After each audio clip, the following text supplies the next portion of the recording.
सत्संगत जी, प्यार से कहना धन निरंकार जी। प्रेमा ने बोला धन निरंकार जी।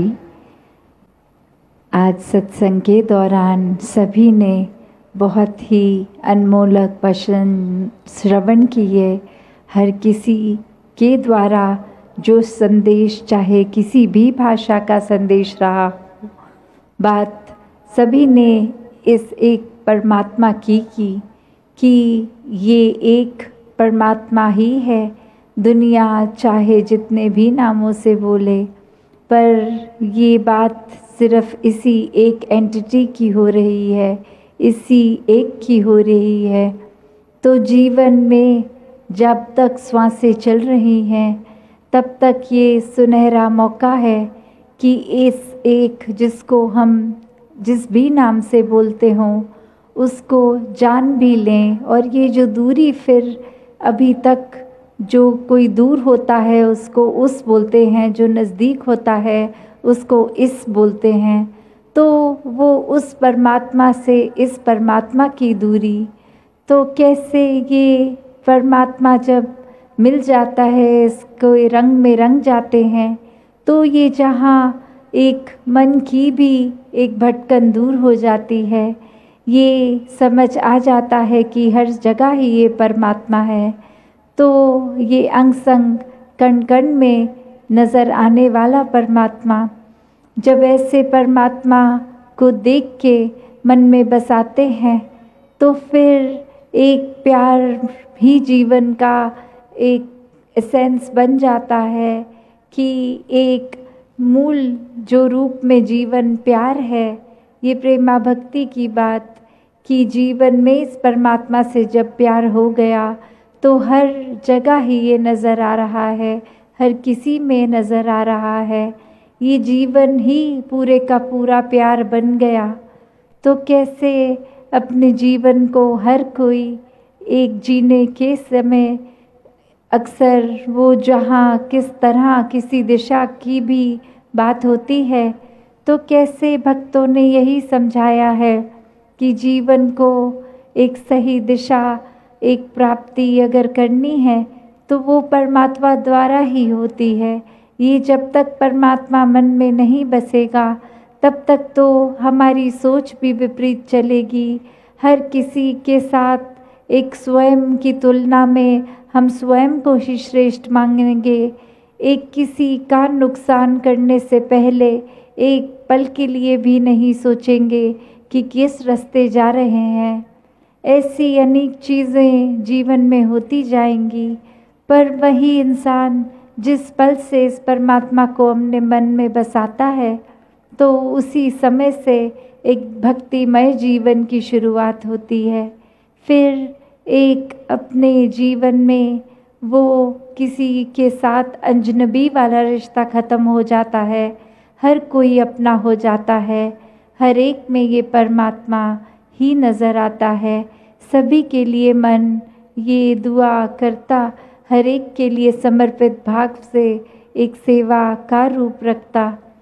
तो अक्सर ये जो दुनिया में आने का एक दुनियावी मतलब ही जो सब निकाल लेते हैं कि संसार में आए हैं तो खाएंगे पिएंगे मौज मस्ती करेंगे और ऐसे ही एक दिन जीवन ख़त्म हो जाएगा। तो एक बात की जो एक कोई भी हम धर्म ग्रंथ देख लें, वहाँ एक मनुष्य योनि के लिए श्रेष्ठता यही है कि इसी योनि में जीवन जीते हुए एक परमात्मा की प्राप्ति करी जाती है। संभव हो सकता है मनुष्य योनि में परमात्मा प्राप्ति का। तो कैसे ये जीवन में आए हैं तो अपना फोकस सिर्फ संसार में नहीं रखें कि ये घर बार है तो वो गुजरान मात्र ही है।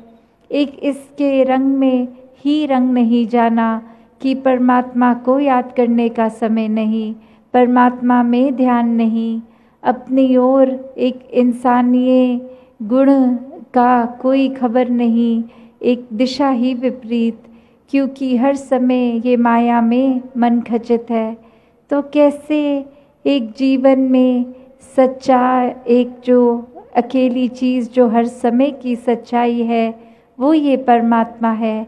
बाकी सच्चाइयाँ एक सीमित सच्चाइयाँ हैं, टेम्पररी हैं, कि अभी कुछ पलों के लिए, कुछ घंटों के लिए, कुछ समय के लिए तो कोई सच्चाई सच हो सकती है, फिर वो सच्चाई अपना रूप बदल के वो तो माया रूप झूठ ही हो जानी है।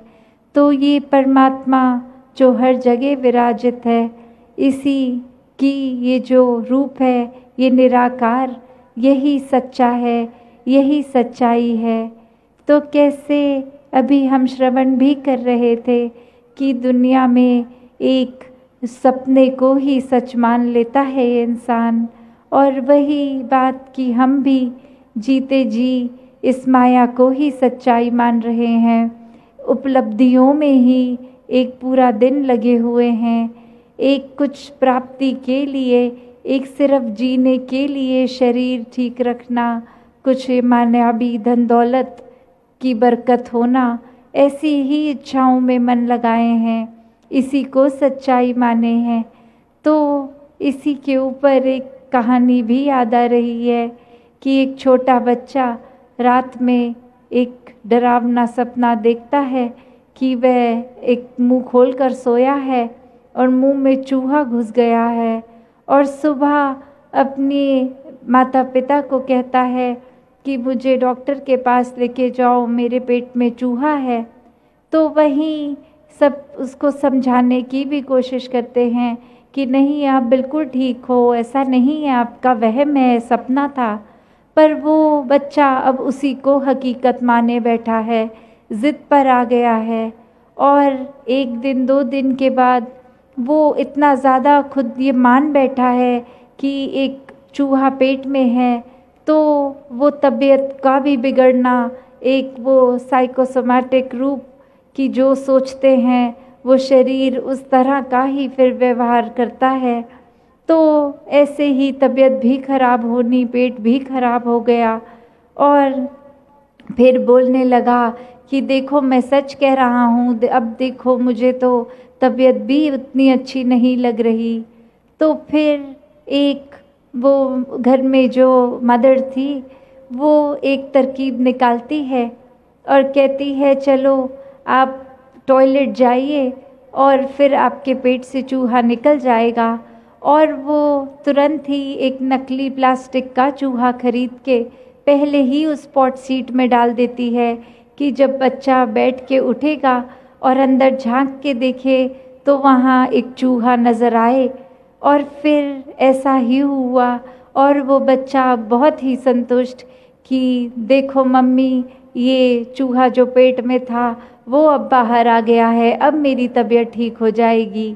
और ऐसे ही अगले 1-2 दिन में वो एक तबीयत भी दुरुस्त वापस। तो बात क्या कि हकीकत क्या थी? हकीकत तो यही थी कि सपने में चूहा पेट में गया था, और असल में तो नहीं, पर वो सपना ही इतना सच्चा लगने लग गया कि अपनी सोच वैसी बन गई, अपने शरीर के हाव भाव वैसे बन गए।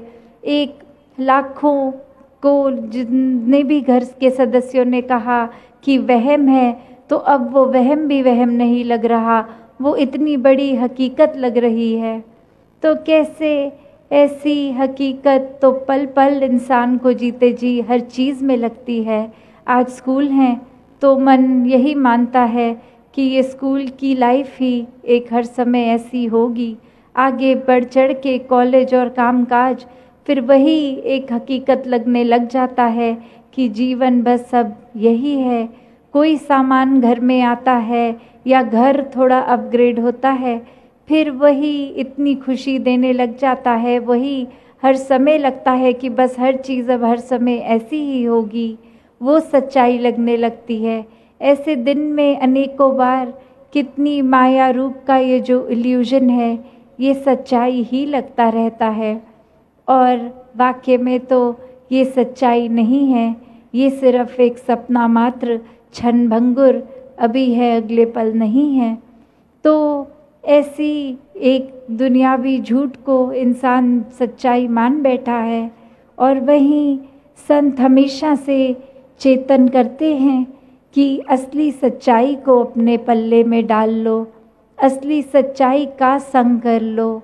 एक असली सच्चाई ये परमात्मा, इसको देखकर इसको हर जगह फिर देखो, हर समय में देखो, एक प्यार मन में स्वयं ही बस जाएगा।